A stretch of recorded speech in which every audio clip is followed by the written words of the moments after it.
Welcome to bird media. నేను మీ పవన్ కృష్ణమూర్తి.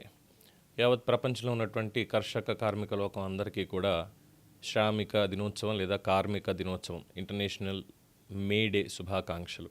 సరే, దీని ప్రశస్తి ఏమిటి, దీని హిస్టరీ ఏమిటి అనేది ఎప్పటికప్పుడు ప్రతి ఏడాది చెప్పుకోవడం ఇదంతా మామూలుగానే నడుస్తోంది. అయితే శ్రమ దోపిడీ అనే దానికి ఎక్కడ అడ్డుకట్టపడడం లేదు.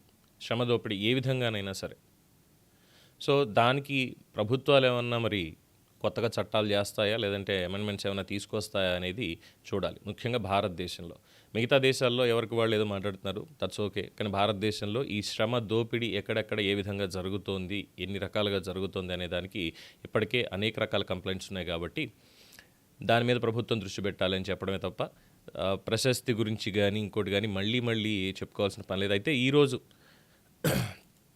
మేడే సందర్భంగా శ్రీశ్రీ మహాప్రస్థానం నుంచి ఒక చిన్నపాటి,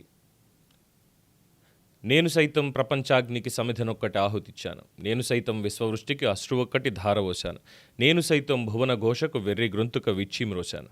ఎండకాలం మండినప్పుడు గబ్బిలం వలె క్రాగిపోలేదా, వానకాలం ముసిరిరాగా నిలువున నీరు కాలేదా, శీతకాలం కోత పెట్టగా కొరడుగట్టి ఆకలేసి కేకలేశానే, నేనొక్కడిని నిలిచిపోతే చండ్రగాడ్పులు వాన మబ్బులు మంచు సోనలు భూమి మీద భుగ్నమవుతాయి, నింగి నుండి తొంగి చూసే రంగురంగుల చుక్కలన్నీ రాలి నెత్తురు కక్కుకుంటూ పేలిపోతాయి, పగళ్లన్నీ పగిలిపోయి నిషీధాలు విసీర్నిల్లి మహాప్రళయం జగన్నిండా ప్రగల్భిస్తుంది, నేనొకణ్ణి ధాత్రి నిండా నిండిపోయి నా కుహూరత శీకరాలే లోకమంతా జల్లులాడే ఆ ముహూర్తాలాగమిస్తాయి, నేను సైతం ప్రపంచాబ్జపు తెల్లరేకై పల్లవిస్తాను, నేను సైతం విశ్వవీణకు తంత్రినై మూర్ఛనలు పోతాను, నేను సైతం భువన భవనపు బావుటానై పైకి లేస్తాను.